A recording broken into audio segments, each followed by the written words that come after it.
You're listening to the Naked Bible Podcast. To support this podcast, go to nakedbiblepodcast.com and click on the support link in the upper right-hand corner. If you're new to the podcast and Dr. Heiser's approach to the Bible, click on New Start Here at nakedbiblepodcast.com. Welcome to the Naked Bible Podcast, episode 299, ETS SBL conferences. I'm the layman, Trey Strickland, and he's the scholar, Dr. Michael Heiser. Hey, Mike, how's the conferences going?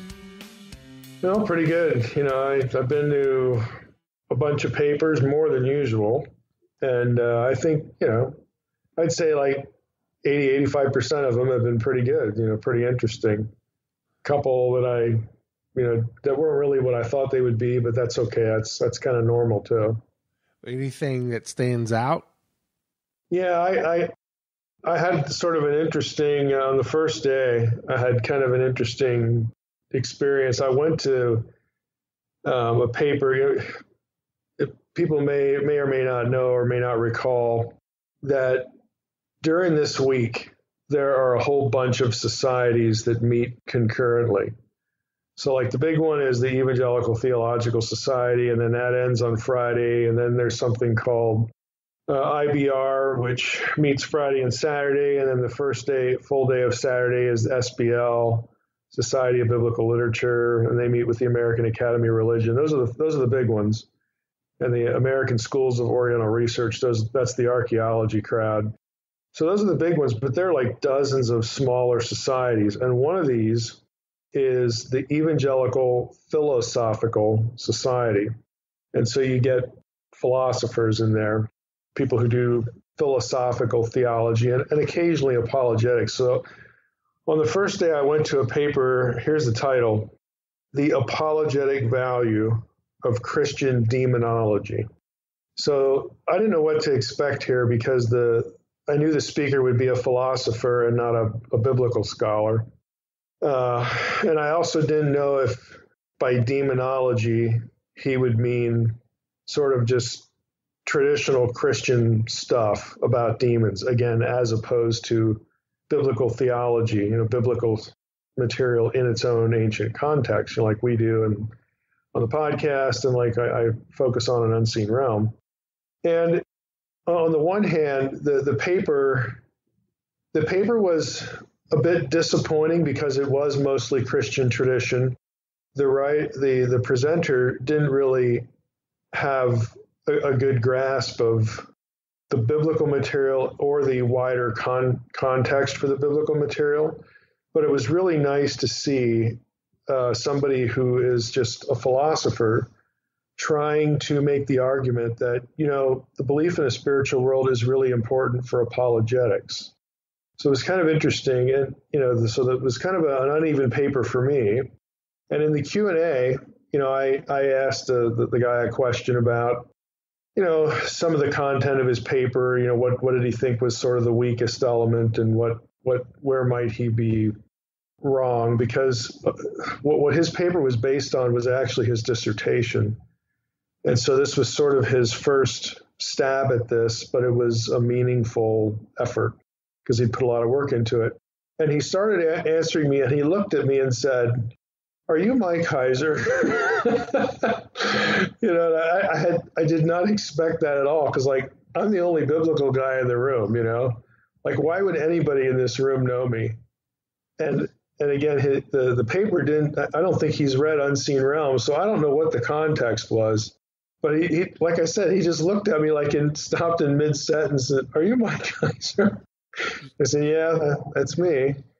And then he said something nice, maybe he heard me do something maybe he heard the podcast. I don't know, but it was kind of a nice exchange because I let him know that, I think there's some problems, in the paper, but I'm just really glad to see somebody in your little wing, your little neck of the woods here trying to think about this because I haven't come across anybody.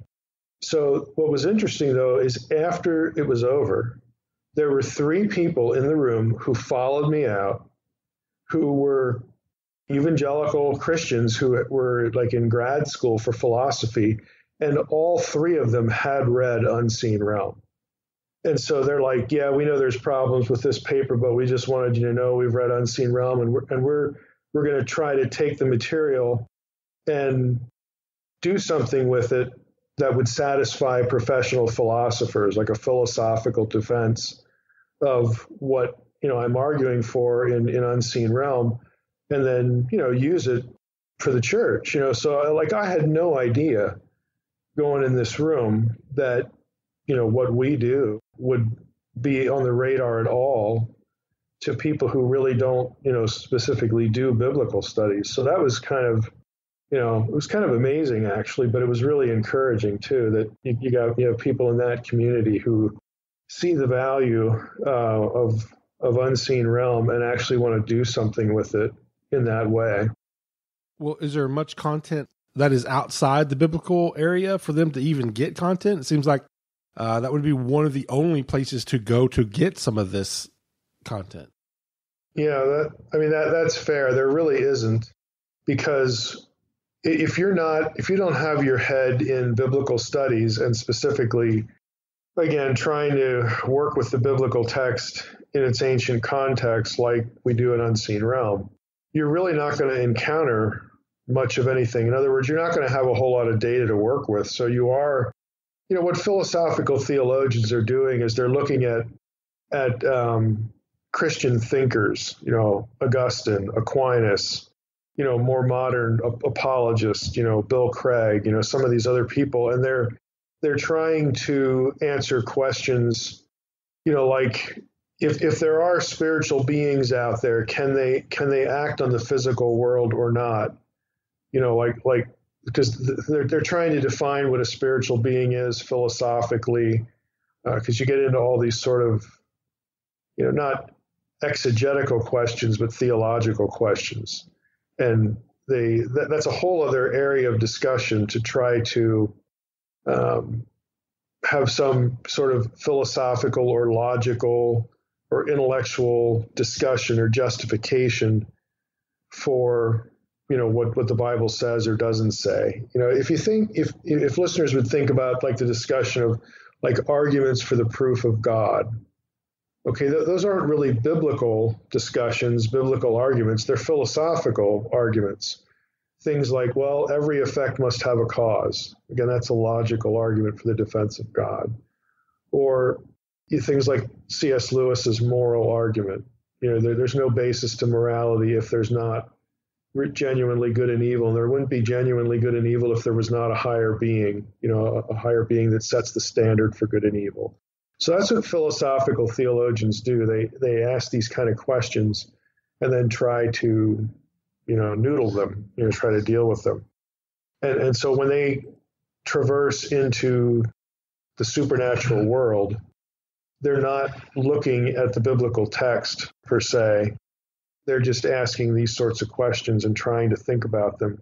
But here you have three people that are trying to, what their graduate work is going to be is to use the data of Unseen Realm to better inform those kinds of questions and discussions, which I just didn't expect going into the room. I went into the room more or less as a curiosity, but it was really a nice surprise. Even if I thought the paper, had some serious problems, it was just nice to see somebody trying to do something with it and systematize it in some way. It's going to be even more interesting for those three other students who are actually read Unseen Realm to incorporate your content into the because, like you said that guy didn't read Unseen Realm, right? For that paper that it didn't seem like he did. So to see maybe the next wave of papers come across with your content incorporated, I bet will be pretty fascinating. So did you hopefully exchange contact information, keep up on them, or maybe? Yeah, I did. I actually sent them the pre-publication PDF of the Demons book, just so that it would help them in their graduate work. Because I don't want them to have to wait 4 months or 3 months, for that material. So, and they were real happy to get that. Yeah, Can you do that for the rest of No, us out there, please? No, I can't do that for everybody. That's like professor to graduate student pity, you know. There, I'll try to help you a little bit. What about any other papers? Oh, let me look at my list. I have my list here. I went to one. This was one that didn't quite. It wasn't really what I thought it would be. But I went to one called A Defense of the Corruption-Only View of Original Sin. Now, for those who know my view of Romans 5:12, that it doesn't teach inherited guilt, rather it teaches the inheritance of death or mortality, or as the way that this paper articulates it, corruption. So I was hoping it would be kind of a biblical defense of this, that I would get some more information other than the journal articles I have, and I have 2 dissertations, you know, on the subject. But it really wasn't. One of the accusations for people who hold the corruption only view is that is the doctrine of Pelagianism, and it's really not. It's kind of a really poor accusation to make, because Pelagius, you know, was talking about salvation apart from Jesus, or supposedly Pelagius was talking about this, that, you know, we don't have, he rejected, you know, Augustine's view of inherited guilt, and so people presume that means Pelagius in some way believed that our works contribute to salvation. It's really kind of a dumb argument, and that's actually what the paper was about, sort of asking the question, well, it was asking 2 questions. Was Pelagius really condemned? Because everybody says Pelagius was condemned as a heretic in the 5th century. And his argument was he was never condemned by a universal council. He was only condemned by a regional council, which didn't speak for the whole church, which, I mean, I didn't know that, so that was good to hear. But it really was kind of a church history paper, really asking, I shouldn't say asking, but kind of pushing back and saying, you know, Pelagius gets a bad rap here, and it's not really fair to tar and feather those who believe in the corruption only view with Pelagius, because we don't really know if the majority of the church disagree with Pelagius anyway, you know. So it was kind of interesting in that regard, but I was hoping that I was looking for something exegetical there, and didn't get it. But still, it was useful. I also went to a paper, this one was today, that I didn't know going in where this guy was going to be, but the paper was on the date of the death of Herod. Okay, and this is an issue for, you know, listeners may know, many of them will know that I think Jesus was born in 3 BC, September 11th, 3 BC. And that means that Herod, of course, has to die after the birth of Jesus. So Herod either died in 2 or 1 BC, whereas the dominant New Testament view has Herod dying in 4 BC and Jesus being born in 6 BC. So this guy, I mean, there are journal articles that have come out recently defending a later date of Herod at 2 or 1 BC that do a good job. And so I went to hear this guy and had no idea where he was going to land. And it was a really, really good defense of the later death date. But this is a sort of a systematic breakdown of why the consensus date for the death of Herod just can't work. And then an argument for a later date for Herod's death, which fits really nicely with the 3 BC birth of Jesus that you get through the astronomy of Revelation 12. And this guy didn't even talk about astronomy. He never brought up Revelation 12 at all. He was just critiquing the basis of the consensus view for the date of Herod's death, and did a really nice job. So that's probably the best paper I've heard to date. It was really a nice surprise, to be honest. I was just looking through the papers here. Did you go to the divine warfare imagery in the Ark narrative? I did not, but my friend here, Greg Lyle, who lives in San Diego, Greg Lyle is the guy who started McLeod, I hooked up with him, but he went to that one and he thought it was really good. He said it actually, he was actually familiar with some of the content because of the podcast. That he sort of knew what they were talking about as far as some of the contextual stuff with Mesopotamia and siege warfare and whatnot. But he said that was a really good paper, but I didn't get to that one. I was going to say, I actually went to like 3 or 4 philosophical, the Evangelical Philosophical Society papers. So when I go to these things and I get a chance to go to papers, I kind of like to do a few things that are sort of outside the biblical orbit that I'm interested in. So I went to one about OBEs and NDEs, believe it or not. Yeah, this paper was titled Evaluating the Logic of Physicalism with Corroborated Veridical Perception in NDEs with OBEs, near-death experience, out-of-body experience. Veridical just refers to something that can be seen or heard. So what the paper was critiquing physicalists' critiques of OBEs and NDEs. And you say, what's a physicalist? A physicalist is essentially a materialist that believes that there is no soul. There is no existence beyond the body. And what we think of the soul is really nothing more than the brain or something caused by brain function. So this guy was critiquing the physicalist response to NDE and OBE research and probing it for logical inconsistencies and points of incoherence. And that was actually a decent paper. Gary Habermas was in that session. He wasn't the speaker. Habermas is famous in evangelical circles, apologetic circles, for 2 things. His apologetics work on the resurrection and the historical Jesus, and then this area. He's one of the few evangelicals, apologists, philosopher, theologians that spends any time investigating out-of-body experiences and near-death experiences. So during the Q&A, he and the speaker got into a bit of an extended discussion, which was interesting, and how Habermas sort of perceived not only the physicalist argument, but this guy's paper.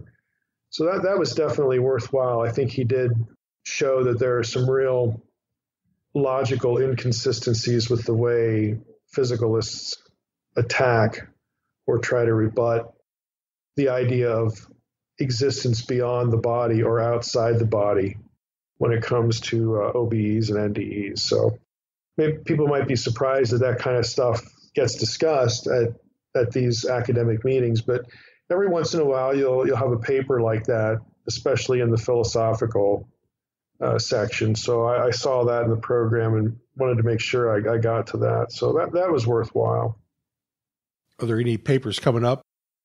Yeah, I'm glad you asked that because there's one that's really interesting here.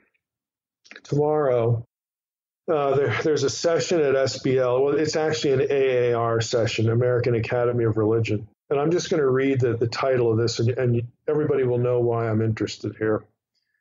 This is a 2-hour session put on by the Christian Theological Research Fellowship.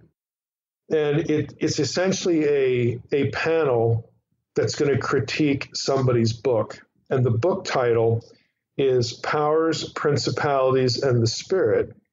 It's by a woman who is from Africa. She's African, but she taught at Duke for a while, and she taught at another Ivy League school for a year or 2. I can't remember which one it was.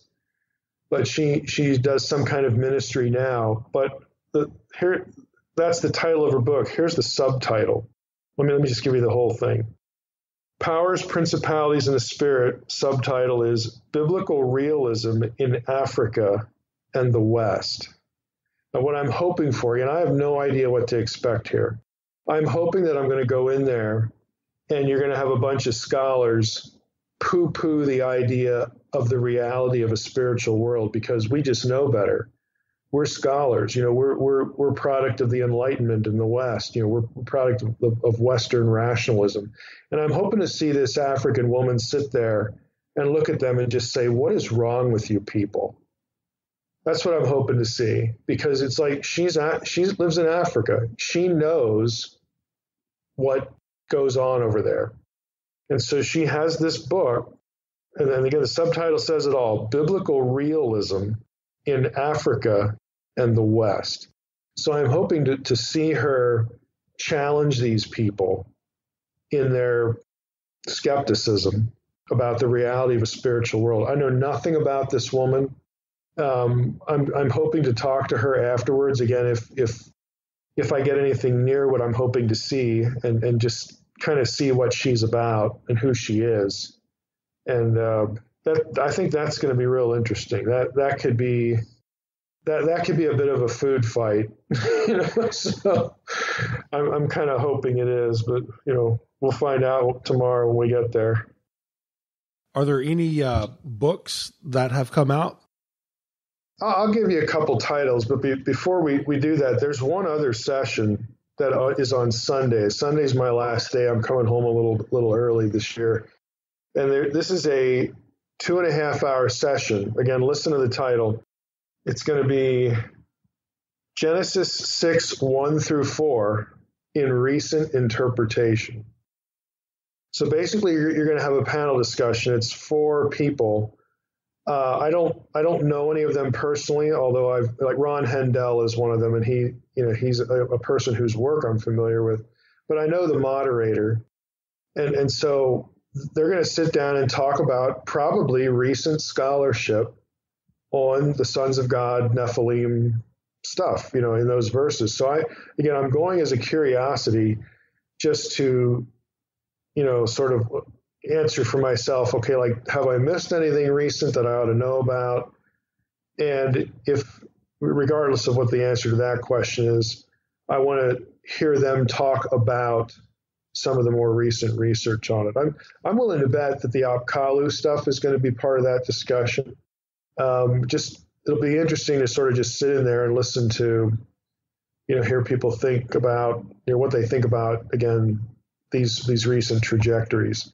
Because the Apkallu stuff that I referenced in Unseen Realm, that works really only was done by Amar Anos in 2010. So it's not that far removed. And I'm just wondering if, what the response is going to be to that.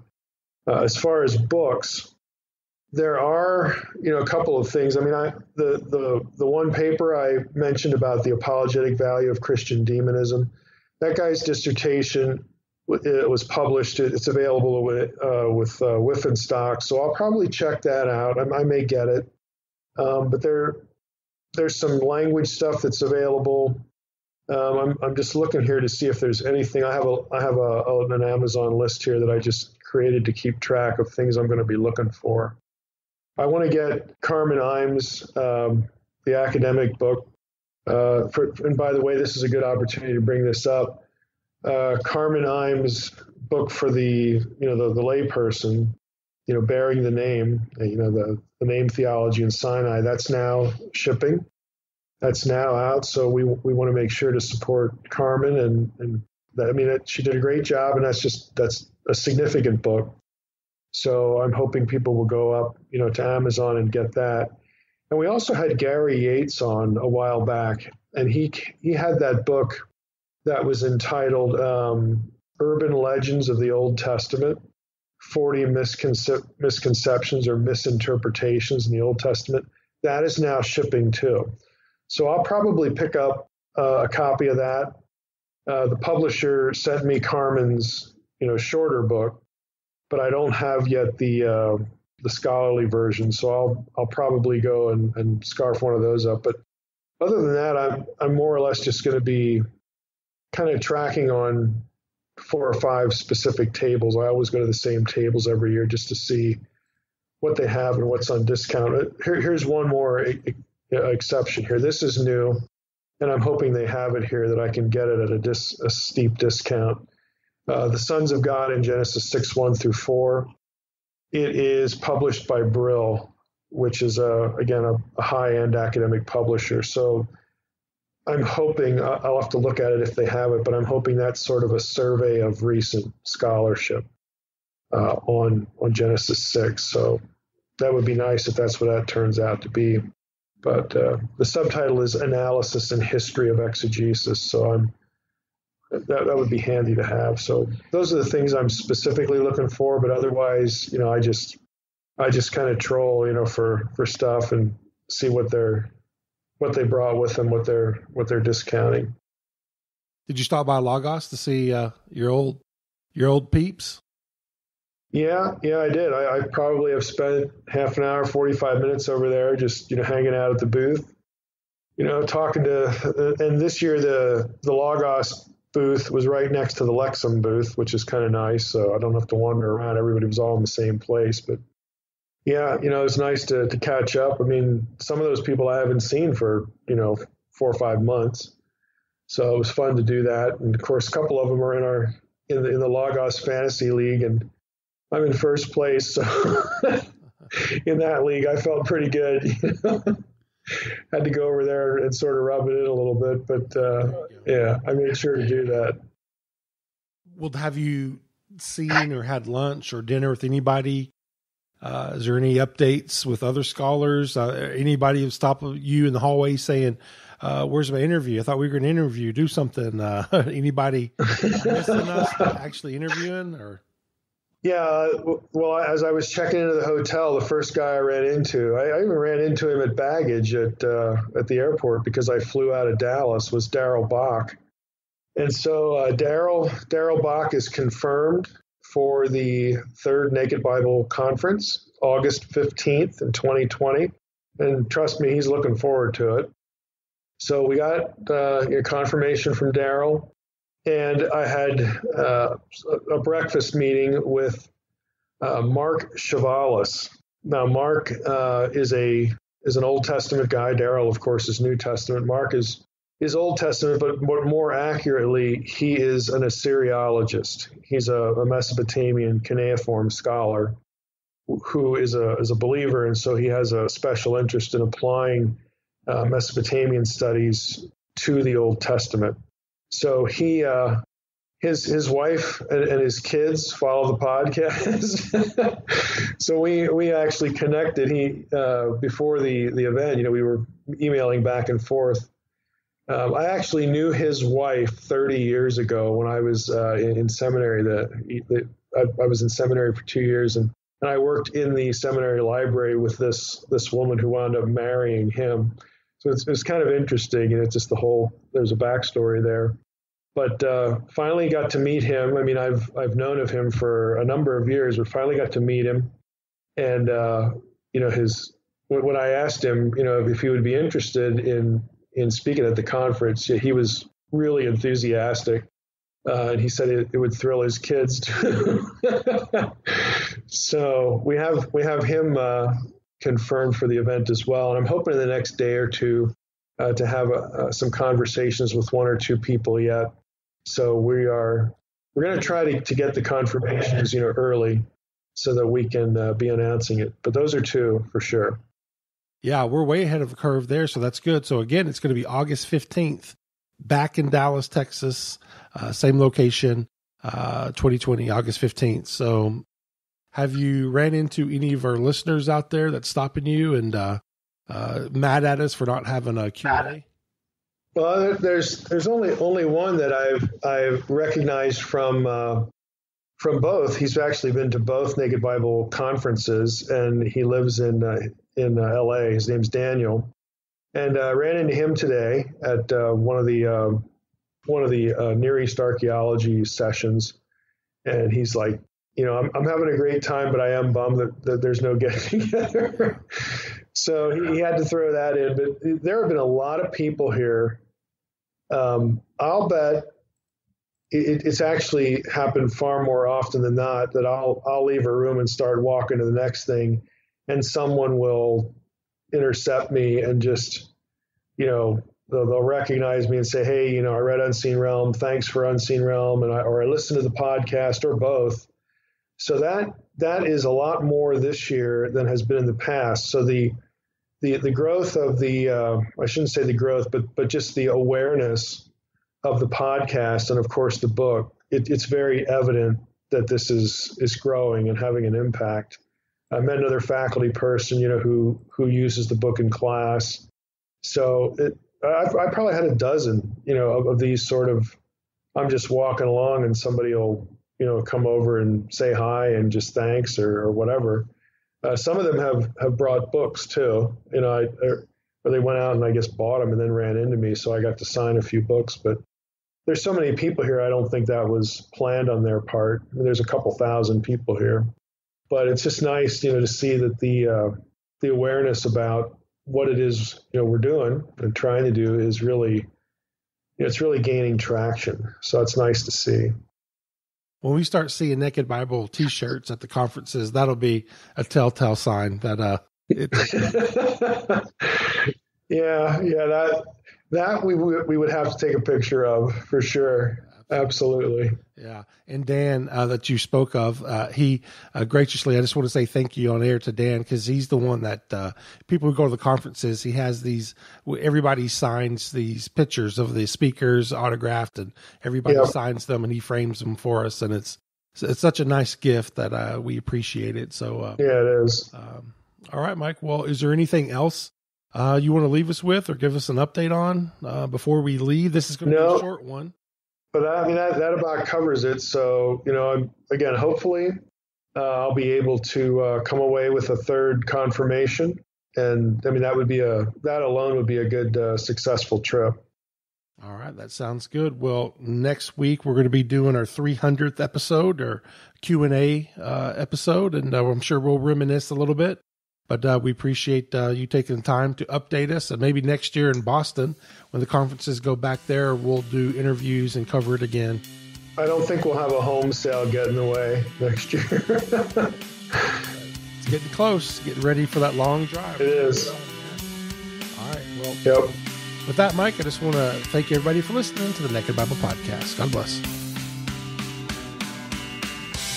Thanks for listening to the Naked Bible Podcast. To support this podcast, visit www.nakedbibleblog.com. To learn more about Dr. Heiser's other websites and blogs, go to www.drmsh.com.